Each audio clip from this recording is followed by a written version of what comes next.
ঘরে ছোট রানী এলো পদ্মাবতী।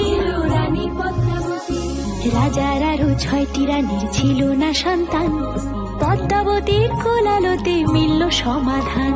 বছর যেতে জন্ম নিল 7 ছেলে 1 মেয়ে, হয় খুশির আকাশ হঠাৎ কালো মেঘে গেল ছেয়ে।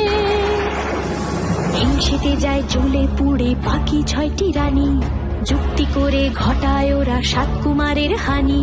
সুযোগ মতো 7 ছেলেকে মাটিতে দেয় পুঁতে, বাঁচে একা পারুল, ওরা পায় না তাকে ছুতে। ধাইমা বাজায় সেই মেয়েকে বড় করে তোলে, 7 ভাইকে পায় যে পারুল 7টি চাপা ফুলে। এত কিছুর পরেও রাজার বিপদ যে কাটে না, সূর্য নগরে সুখের সূর্য আর ওঠে না।